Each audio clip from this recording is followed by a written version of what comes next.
Hello and welcome to Fascists and Fasciae, Dissecting Medical History. This is the sexy Svet. And this is Brandon once again. This is an ode to the human body and dissection of its role in just about everything, but mainly medicine, philosophy, art, politics, and everything in between. In this podcast, what we do is we look about how the human body has been exalted in marble, how it's been eviscerated on the table across time, how it's been worshipped, dissected, pathologized, politicized, and poeticized. I think those are the adjectives I used. I'm not sure. Very or true. the verbs, actually. Yeah. Now let's get into it. Yeah, Episode 3. What are we going to talk about today? We have another very intriguing episode, and we started with a synonym of interesting. Good way to start. Yeah.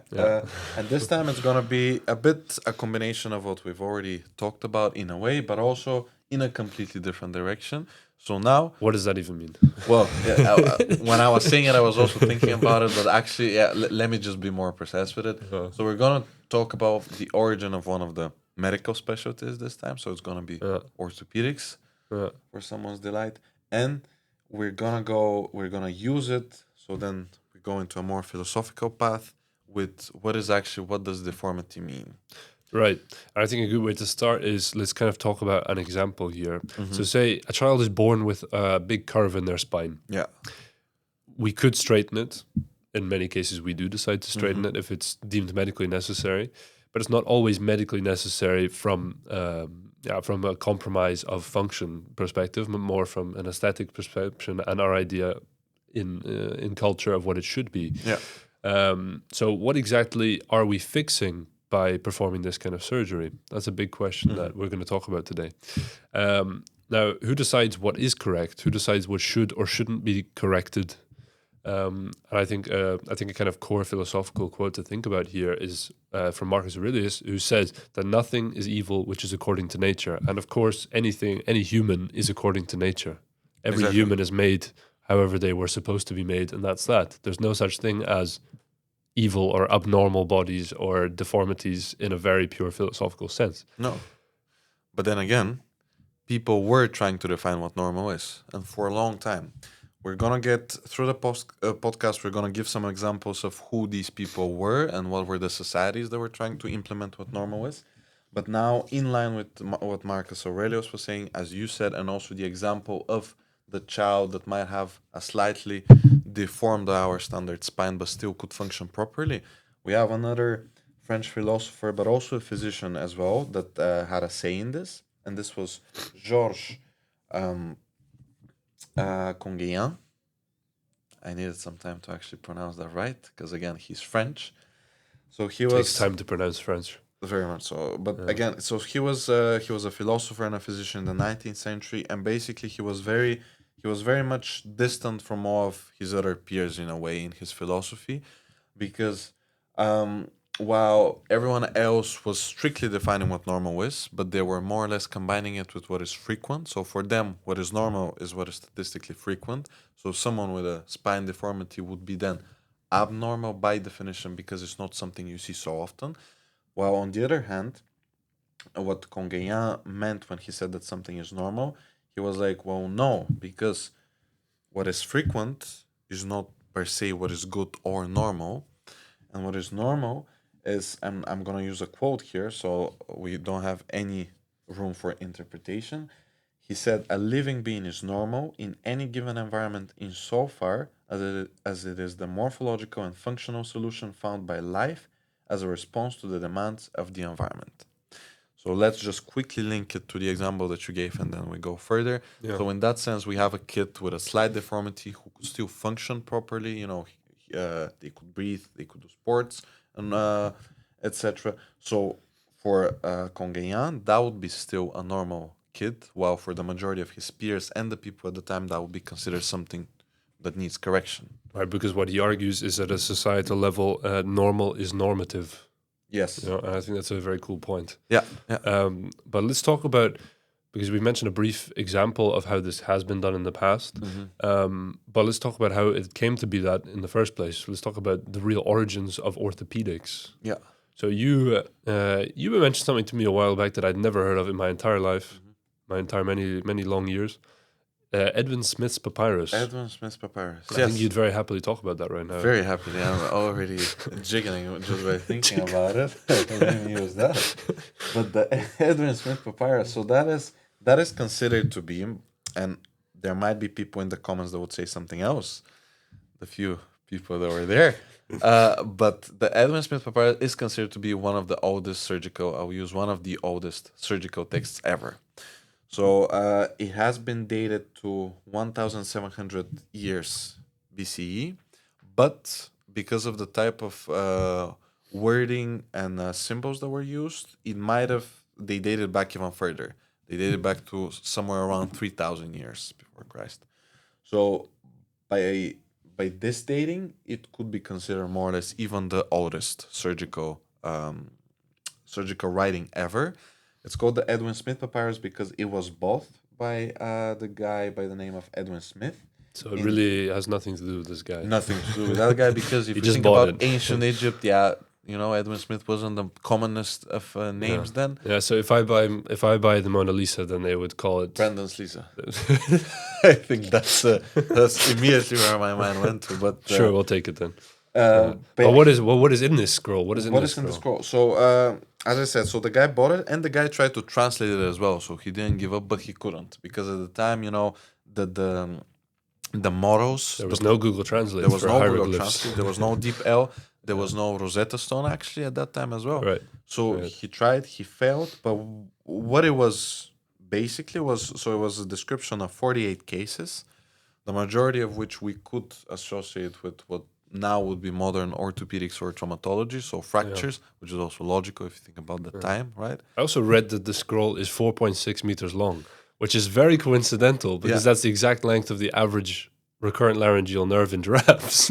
Was it actually? Yeah, you remember. Okay, from that last episode we just... This is no pun intended, no coincidence, also by the way. 4.6 meters, two very long things. Yes, indeed. Yeah.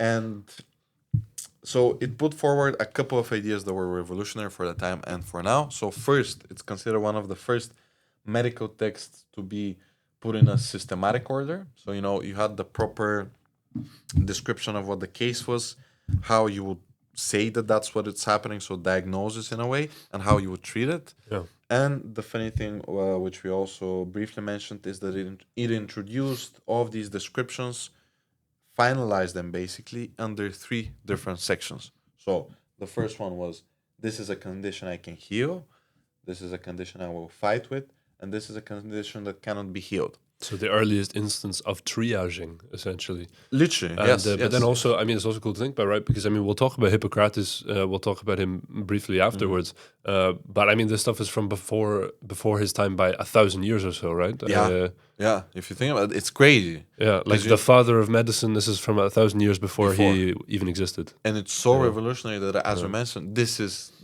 on paper, this is what triage is right now as well. Yeah. But Egyptians...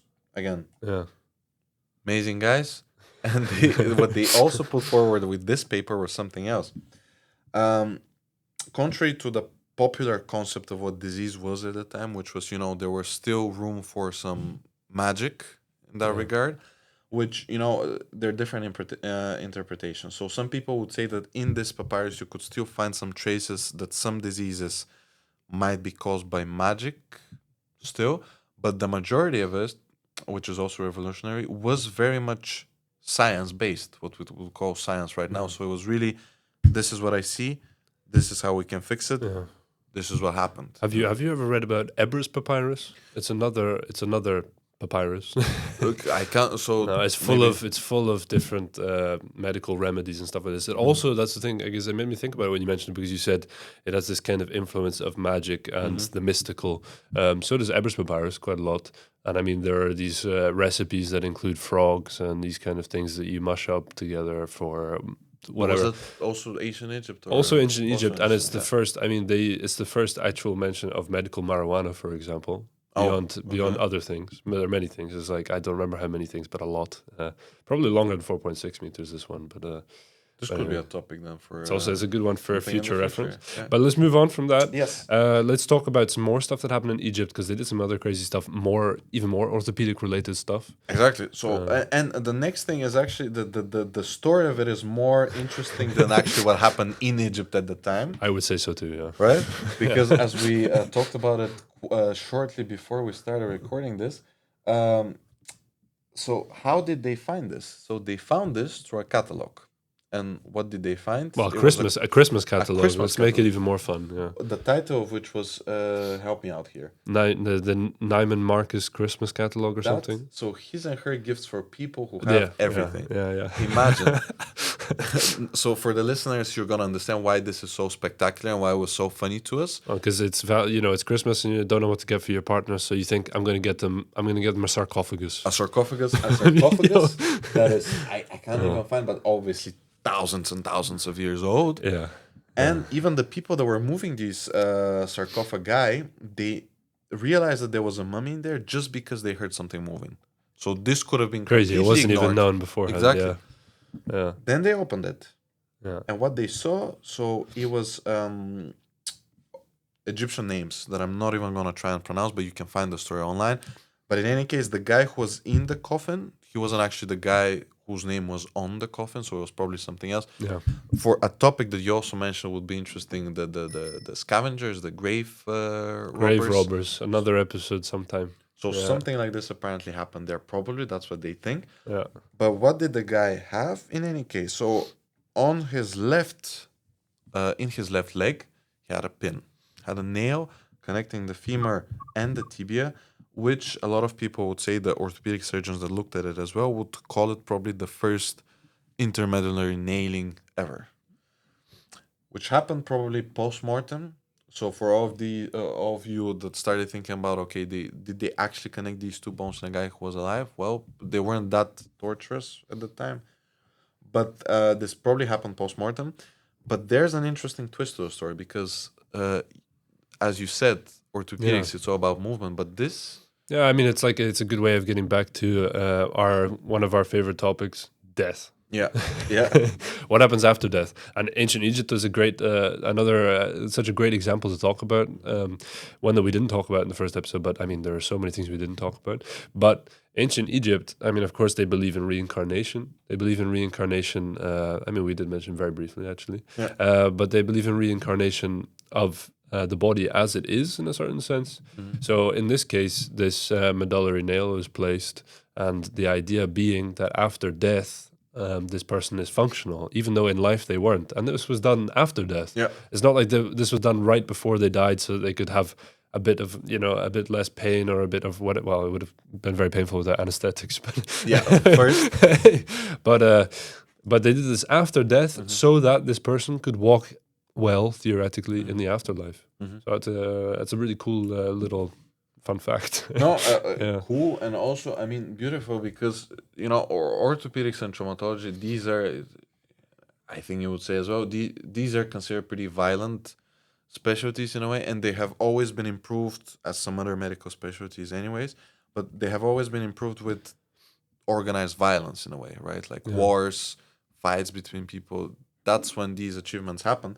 So if we just stick with this, it gets sort of a bad connotation maybe, but this, they didn't do it out of a violent, it wasn't a consequence of organized violence. It was more because of their beliefs that people should be able to move freely to the afterlife, as you said. Yeah. So, and if we move beyond that, there's arguably a much more interesting example in the history in Egypt as well, which is the actual functional prosthetics. Yeah.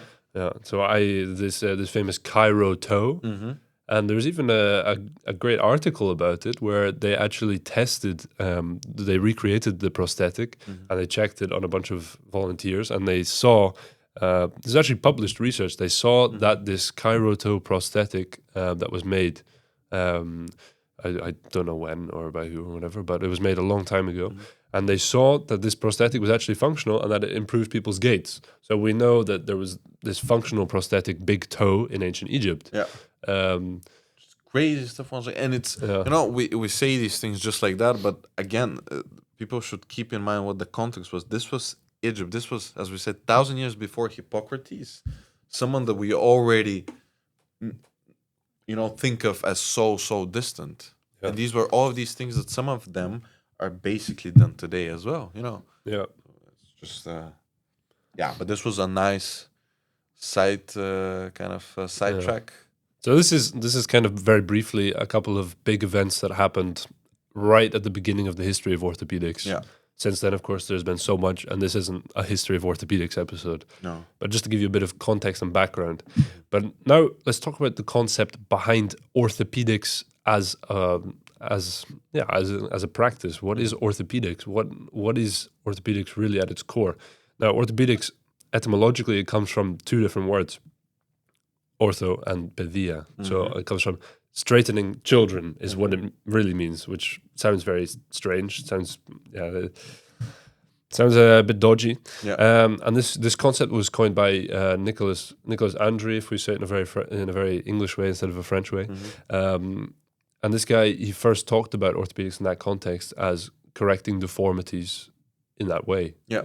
And I think you'd love to talk about the big example that he gives. And again, very shortly on all of these things, and people can go forward, and which is basically also the core concept of our podcast, that we give these things and people can dig deeper if they want to. Yeah. But for Nicolas Andry, just briefly, so he was born in 1658 in Lyon, France. He was born in as the majority of people apparently were, also in a merchant family.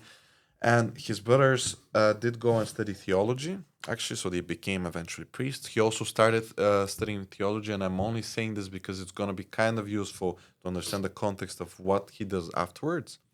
But he stopped his studies when he was 32, 33. So he started medicine then, which was already quite late, even for the time. He became extremely successful. He became the dean of the Faculty of Medicine, even in Paris.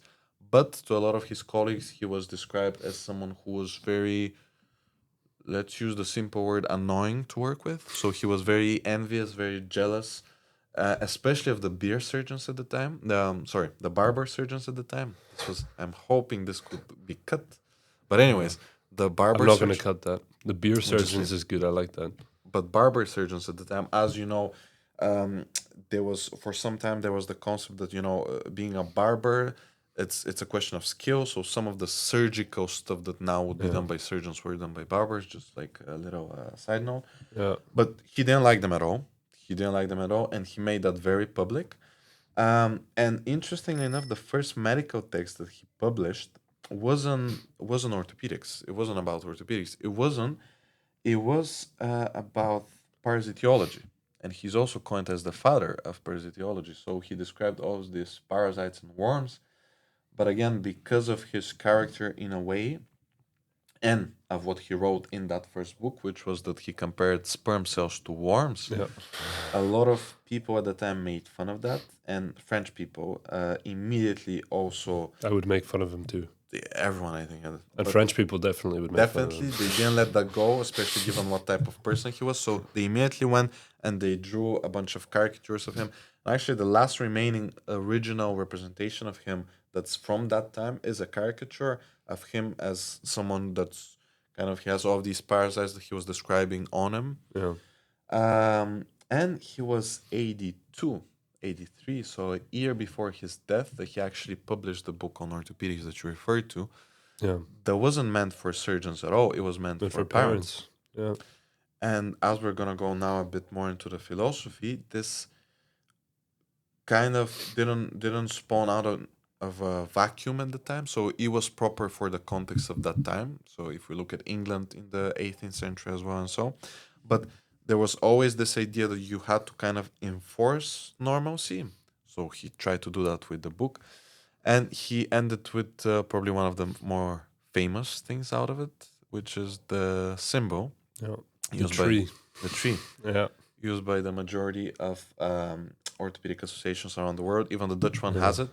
Yeah. I think it's also important to mention the theological framing there, right? I mean, you talk about this kind of pursuit of normalcy, but at the end of the day, I think it's so central to his philosophy and his background as a theologist and, of course, and physician as well. It's that he looks at it as it's against the intention of the creator. essentially to interrupt these kind of things, right? Which was, and These indeed, as you said, processes. I think this was even a direct quote of him. So it was against the intention of Yeah. the creator.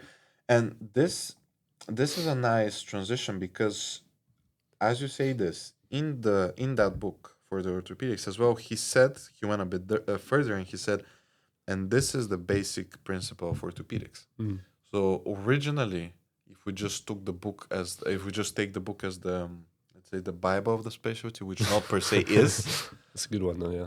but the one of these sentences basically connects the specialty with the fact that you're kind of, by him, you're forced to always correct this that has been this deviating from what nature is. Yeah, but that's also funny because it's. I mean, we talked about Marcus Aurelius and him saying that nothing that is in line with nature is evil. Yeah. Nothing that is according to nature is evil. But he says exactly the opposite. He says, Exactly. he says, if it doesn't look the same as everything else, then it's not what the creator wanted. So Exactly. fix it. So fix it. Yeah. Exactly. Which is a pretty orthopedics mindset, I find. Well, nowadays, hopefully, it's the minority that believes like It's not him. the same. Yeah. But no, but you're very true. I think you're very very true. right. Very true. Very right.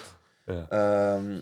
But what happens when you take these kind of, because on the surface it kind of looks like a dangerous ideology. Yes. At least to us in modern days, right? But what Very happens when we take this a little bit further, right? And I mean, we mentioned Hippocrates a little bit before. We mentioned him and his ideas, but we also mentioned that his ideas were predated by 1,000 years by Edwin Smith's papyrus. Yeah. But what exactly were his ideas in relation to orthopedics? Yeah, so Hippocrates, so we're not going to go again into too much detail into this, but during his time, there were two main schools of thought in a way of how to think about what disease is, so what a physician's task would be, which is, in ancient Greece, it was more coming from the outside world, so nature was bad. So, Yeah. you had, there was this quote, it's not going to be precise, but basically they were describing how if a person starts vomiting worms, then he's on his way to being healed. So nature being bad. But for ancient Greece and for Hippocrates, it was more the question of disbalance. So again, relating to the idea of nature there is good. Nature is, and Hippocrates, he also said that the physician would treat, but nature would heal. So you are trying to go back to what nature intended you to look like and to be, but it's a disbalance, it's a disharmony of what happened because of numerous reasons that then made you diseased, right? But we shouldn't discredit him because we know him as the father of scientific medicine, Right. because he more or less totally excluded magic from the whole equation. But once again, the majority of his texts were also pretty orthopedic based. So he wrote on joints, he wrote on instruments of reduction, on fractures. So he also wrote a bunch of stuff about the orthopedic field. And we even have the Hippocratic bench, which we should thank to him, which it's basically this pulley system where you would tie the legs and the arms of a person, then realign their spine if needed with a pulley system. Something that is, you probably in the past weeks as well, you saw that a similar mechanism is still used, but it's modernized for obvious reasons. But again, he contributed a lot to the mere fundamentals of the specialty. But yeah, his philosophy is then what is interesting now. Yeah, of course. But then philosophers justify it. Yes. Philosophers, they aim to understand what normal really means, right? But in Sparta, normal or abnormal was kind of a defiance of normal. Yeah. In their eyes, at least. So when a deformity becomes unacceptable and not just an unfortunate occurrence, as it is in many different cultures and societies, when the problem isn't the existence of the body, but the existence of the wrong kind of body. But then, what is the wrong body? What is the wrong body? Yeah. And there, it's interesting, as we quickly talked about it a few days ago as well, that Sparta indeed, as it has been represented like this, it was very strict when it came to what is normal and what do we do with it if it's not normal. Yeah. But with ancient Greece, there was indeed this paper a while back now that did describe that, okay, these philosophers, they were describing, they were representing their schools of thought, but we still need to kind of contextualize it and think that yes, but they were also thinking. So they were putting an idealistic representation of what they believed in. But for example, so in this paper, they were describing these graves that they found, which were from ancient Greece, of babies, the majority were actually healthy babies per se. So a very small minority were with deformities. There was one with hydrocephalus, but this kind of with a bunch of other evidence. Yeah. So, for example, how they had some sort of glasses that were probably accustomed to people with cleft lips or so. But this all combined led the authors of the paper to also interpret it in a way that no, the ancient in ancient Greece, it wasn't per se that everything that was said by these thinkers was also followed, because what happened in practice, there was a difference as there is now in comparison to what is written, and what is believed in. So this is, I think, a good point to keep into account. But Sparta, yes, Sparta has been confirmed, on numerous occasions Yeah. and used by a figure from the past century as well. Let's take a big jump to a little bit more modern and very Exactly. relevant for our channel name. Action T4, for example, in Nazi Germany, which was the idea that disabled people should just be killed. So that was an order, and disabled people were killed in Nazi Germany. Again, because this is taking it to the absolute extreme, because fascism in Germany defined some sense of what normal was, Yeah. and it was beyond orthopedics. It was about what a body should be to be a correct body, and in every aspect. Yeah. Hair color, eye color, body shape, skin color, everything. So including deformities and disabilities. And that is then the good transition to go into that we have to keep we have to keep into account that the term norm or normalcy that wasn't universal. No. So before people were had these ideas of an ideal person basically. So then everyone was falling short of that. Yeah. So then in that case, So nobody was ideal. No, so there was nobody no was ideal. idea of normal, because I find the term normal so boring. I mean, nobody wants to be normal, right? No, but then The concept of like kenophobia, like the fear of being common, the fear of being normal. And this is interesting that you say, because indeed the term normal then came actually from a bunch of statisticians. And these statisticians, one of which was this Belgian guy who was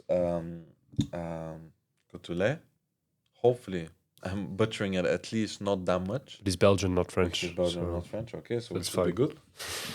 But he was using an idea that was popular through the astronomy world at the time. So basically, this idea of the law of error, and it was something that they were using to locate stars. And this was basically the bell curve as we know it now. But the bell curve, then what he did is he implemented it into the human body. So there you could see how something would be normal, because it would be frequent. It would be in the middle of the bell curve. But then you start getting the abnormals, which are just standard deviations away from it. And he indeed then came after collecting a bunch of data, because it was also at the time, it was this revolution where everything and everyone started and wanting to track everything basically about people. I mean, because what he did was he measured the chest and waist circumference of Scottish and French soldiers, Yeah. right? And then he came up with this idea of the average man. Average man, indeed. And then he used that idea very rightfully so, as you said, for everyone, for societies. I don't know, you say rightly so. I don't think I agree with that. No, not rightfully so, like rightfully. No, I know what you mean. What you said. It makes sense, right? But he used it, and from there on, you had already the idea of then, okay, you're a normal person. You fit within the bell curve. You fit within the middle of the bell curve. Basically. Yeah, but do you think your chest circumference would be and your waist circumference comparable to the Scottish soldiers and the French? Yeah, but bear in mind the year as well, 1830s and 40s, right? Yeah, well, I think your chest circumference is probably a little bit larger. So probably a bit larger, yes. But I hate to say it, you're not. Yeah, but actually, that makes you an above average man. For the time. I think we should compare it to the probably it will be Navy SEALs nowadays. I guess. Well, yeah. But that. So already now we've established, okay, how did the idea of an average man come about? And then there was a guy who took it a bit further. Francis Galton, cousin of Darwin, for some reason, Yeah. who then was the guy who also coined the term eugenics, because he took that bell curve and he immediately named it just the normal distribution. So once again, now you even have the term normal within the name of the whole curve. Yeah. And from there on, just this whole idea of being one standard deviation above or below it became even more enforced into populations and societies. Yeah. And eugenics, unfortunately. And eugenics, unfortunately, and interestingly enough, but not surprisingly, I guess the majority of all of these statisticians were also Yeah. eugenicists Yeah. at the end. Foucault, for example, Yes. because Foucault is kind of core of his philosophy about medicine and norm and all of this kind of stuff is about politics and power and control. Mm-hmm. So Foucault's main arguments are that power is what defines normal. Yeah. Which is also what we see in many of these cases we've just talked about what defines normal, what defines pathological, what defines the average man, as was described, right? Mm-hmm. And we can very easily connect that back to Egypt, to Greece, to Andry, to the Nazis, to anybody. It all has to do with politics and power, what we define as normal. Yeah. Yeah. And indeed, his most famous work, probably the Discipline and Punishment, if it's correct, the title. This was for people that study law. It would be famous because it's more or less the introduction also of the penalty system that we know now. So he went and he did some analysis of prisons and so on, and comparisons as well. But he also did write The Birth of the Clinic, which is then more medical. But as you said, he was someone that introduced this sort of supervision of the human body, which was unconscious or conscious, but supervision in terms of, okay, there is a sort of a blueprint of what a normal body should look like and also what normal morality should look like. And so going back, there was also Rousseau was another philosopher that was talking in a similar sense, but then he wrote something about education. He's considered one of the first ones that his writing is as a blueprint for Western education. John Jack. Yeah. But he has a very interesting quote, which is, you have to make a choice to be a man or a citizen, which I think relates very nicely to what Foucault was also kind of trying to imply.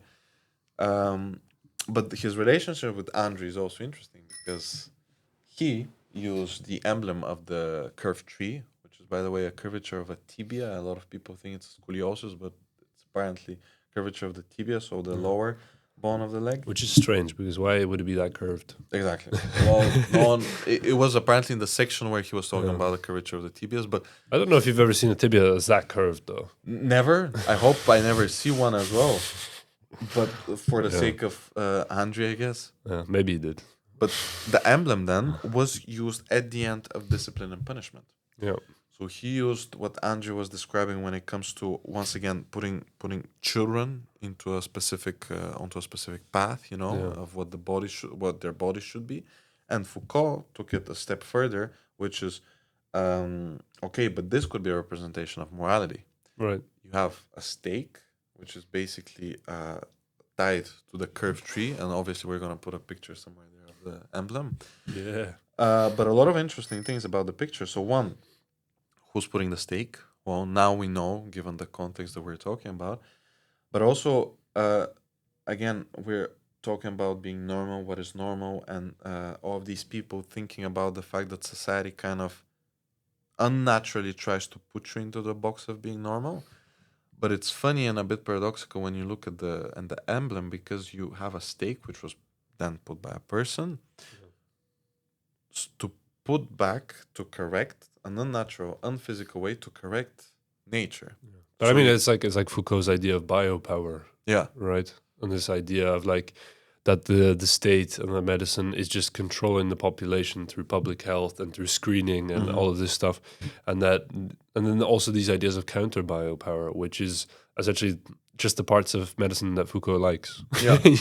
So palliative care, all of this kind of stuff, which is more humanistic and less prevention and more just acceptance. Yeah, and this is good to note indeed that it wasn't all bad. Like, a lot of people would say that the medical gaze that he introduced, the fact that, you know, we basically divide a person by signs and symptoms and stuff that we see based on our knowledge. And so a lot of people would say that he was trying to objectify people, but actually he wasn't. As you said, like, he was, the interpretation is that he was a humanist in a way. Like, he was subjective, he was looking at the person behind all of these symptoms, and he was giving also the disease and what we were all describing, he was giving it in a way personality as well, that it was part of that person. Yeah, but I think it's a really